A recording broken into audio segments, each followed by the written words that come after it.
Bigo ang Toronto Blue Jays sa Game 2 ng World Series Sabado ng gabi sa Rogers Center. Tigisa ng panalo ang Jays at LA Dodgers sa World Series. Ano nga ba ang aasahan sa mga susunod na laro ng Jays? Narito ang one-on-one interview ng Omni News kay Senen Salacup, dating host ng Blue Jays Pinoy Edition. So Senen, ang ganda ng simula natin sa Game 1 ng World Series. Pero ngayong Game 2, natalo ang Blue Jays. Ano pong reaksyon nyo sa Game 2 loss nila? Medyo disappointing nga na tayo sa Game 2. And obviously, ideally, gusto mo ipanalong parehong games sa Toronto. But I'm still optimistic na because we showed the Dodgers na hindi lang tayo, sabi nga nila, just, basta-basta as a team, the Toronto Blue Jays. We are now pushovers. That means we can compete with them. Bakit po natalo tayo? Ano pong nakikita nyong dahilan? The formula for Game 1 was, we can prove to the Dodgers, we have plate discipline, we can make contact, we don't swing at balls outside of the strike zone. Blake Snell did not realize that. Kaya nga, he kept on using that formula, thinking that the Blue Jays will keep on swinging outside of the strike zone and be impatient, lack the discipline. Little did he know na yun na nga yung plano natin, was to stay long in at-bats. Pagdating sa Game 2, alam na ni Yoshinobu Yamamoto na that formula that Blake Snell tried in Game 1, hindi mag-work. And so, knowing that the Blue Jays were patient, now he started throwing strikes. Maganda kasi yung repertoire ni Yoshinobu Yamamoto.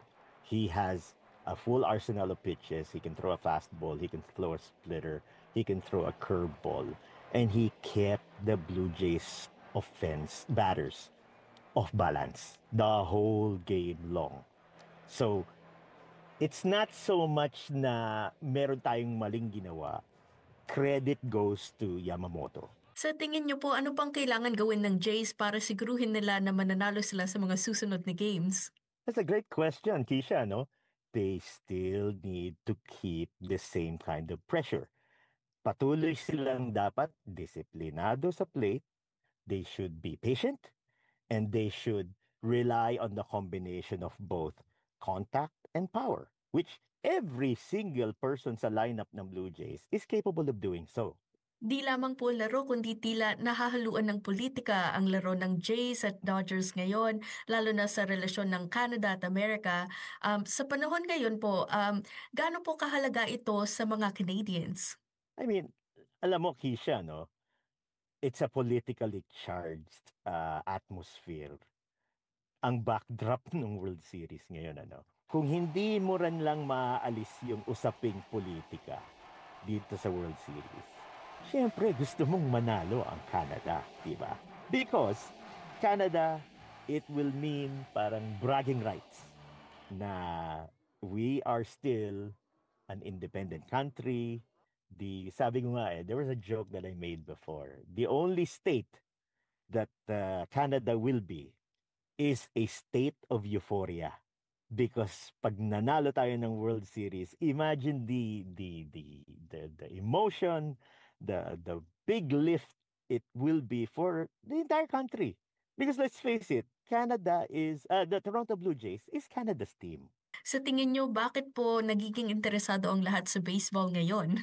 So, there is high-profile names who are willing to play in Toronto, and that spurs the interest, not only amongst Canadians, but all throughout the world. Internationally, nagiging recognized tuloy ang Canada because of the huge names that are actually ending up playing para sa Toronto Blue Jays. Now you're seeing a diversity in the choices and the rooting interests of Canadians, primarily because maraming mga dumarating din na migrants.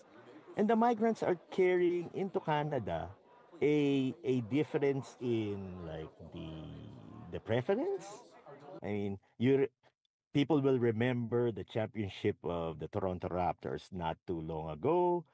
Then came Toronto Football Club, TFC, na nag-champion din. So now nakikita natin na, okay, a lot of people are seeing a lot more different sports where Canadians are excelling. Maraming salamat, Senen. Abangan natin ang susunod na laro ng Jays at Dodgers ngayong Lunes. Absolutely. And again, go Jays!